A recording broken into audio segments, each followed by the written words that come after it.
Hi, and welcome to listen to me read on my phone a horror story with my little friend here. You can't see him because I can't find any place to put him in, but he's right here, so don't worry about him, he's fine. This story is called Luigis Coins, and it has a nice picture of a coin. Can you see it? You somewhat can see it, yes. It's written by Mark Macyk, and I really hope I'm not butchering that name. If I am, sorry. Luigi once numbered among the finest jewel thieves in the city. He never made as much money as some of the gangsters he came up with, but he also never got caught. Alas, a life of crime doesn't offer the best retirement plan. And so, when the time came for Luigi to hang up his sneakers, he settled down to live out his days in a quiet, simple shack at the edge of the woods. He appreciated the solitude, but at times he admitted something was missing. He wanted a television. He planned one more heist. More of a long con, really, but most certainly a victimless crime.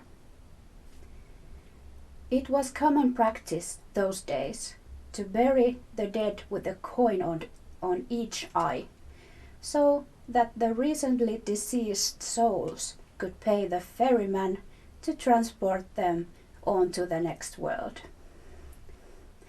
Luigi didn't believe in that stuff, mumbo jumbo. A waste of coins, if you asked him.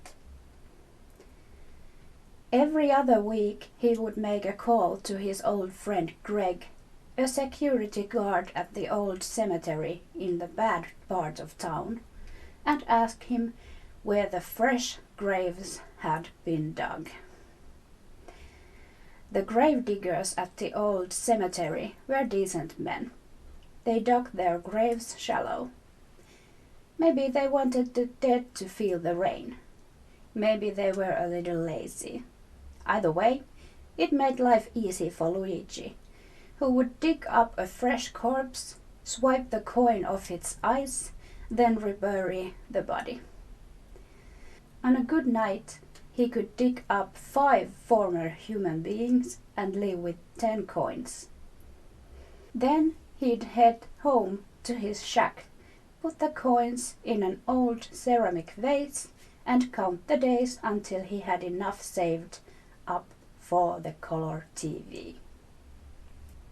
One morning, Luigi sat drinking bitter coffee and reading the newspaper. The appliance giant was having a one-day sale the next day, the newspaper said. All TVs half off, including the big one Luigi always dreamed of.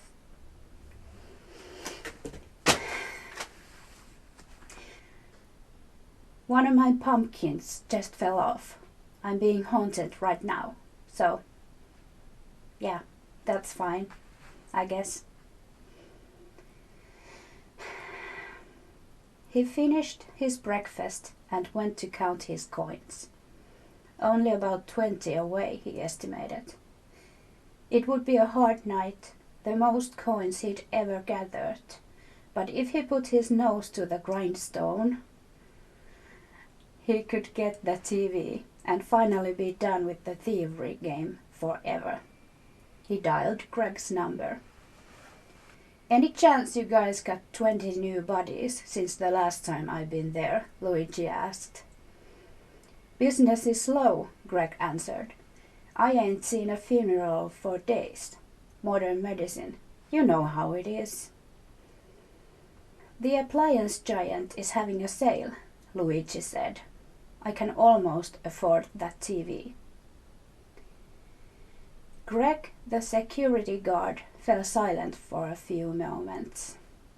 They were old friends, But Luigi knew Greg was uncomfortable with their arrangement. Getting Luigi out of the cemetery for good would help them both sleep better at night. There's that ancient section, way off the back, next to the mausoleums, he said. Bodies a little deeper, the coins a little rarer.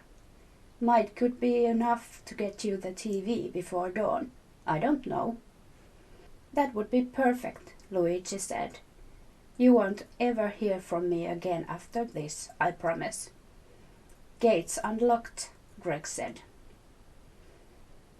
That night he went to work, silently crossing the cemetery into the restricted area Greg told him about. It was colder on this side of the graveyard, which Luigi appreciated. He dug twice as fast to keep warm. Soon enough his shovel thwacked against the first coffin. He opened it up.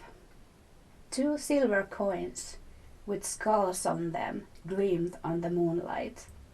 He snatched them up, then his blood froze. The eyes of the corpse were staring back at him. That couldn't be right. Any undertaker worth his salt would have closed the lids before putting the coins on those eyes. He shivered and started shoveling dirt back on the body without reclosing the coffin. The next 3 corpses unearthed the same problem. The coins increased in their rareness and value, but each time he removed them, the dead stared back blankly at him. Each time he panicked and shoveled dirt back on top without closing the coffin. Each set of eyes seemed more lifelike than the last. By the 5th body, he could swear the eyes were watching as he shoveled. By the 7th, he could swear he saw one blink.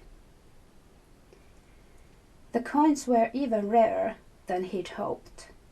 There was certainly enough for the TV.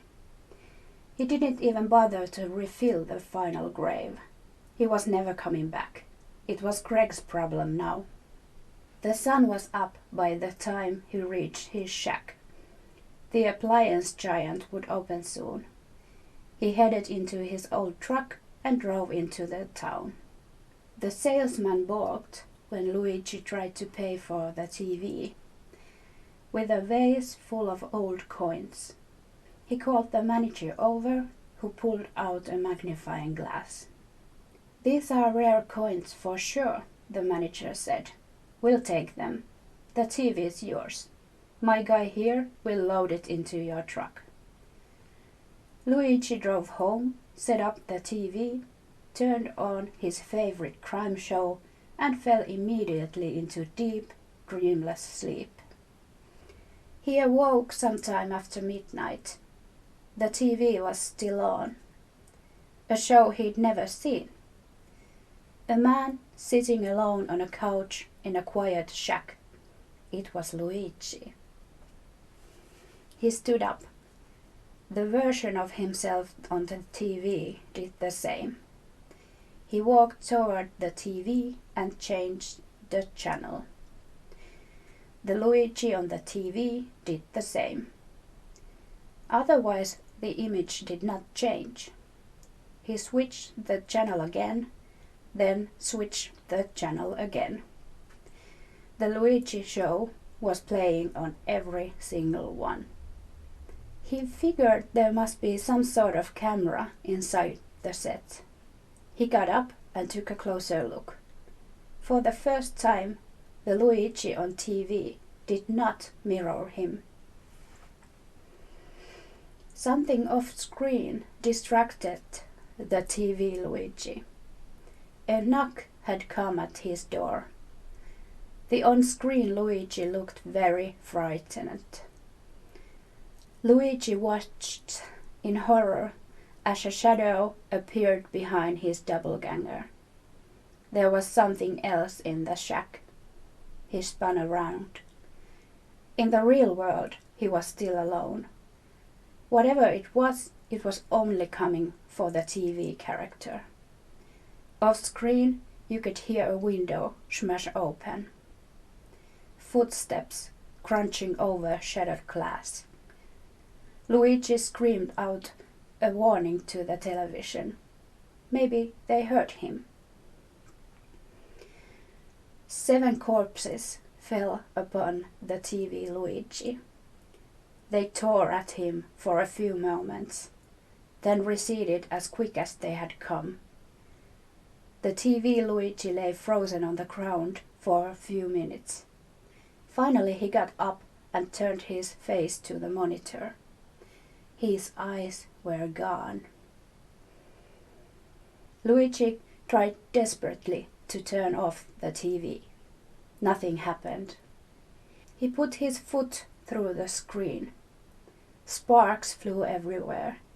He kicked and kicked and kicked until finally his foot went right through the screen and the image blinked off. All that work for nothing. He shut up on the couch. It had all been a dream. The TV was off and intact. He relaxed, but just for the moment. It was slightly after midnight. He heard soft scratching at the front door. A loud thud against his only window. Footsteps in the darkness behind him. Something switched off the TV. Now, have a very, very creepy Halloween.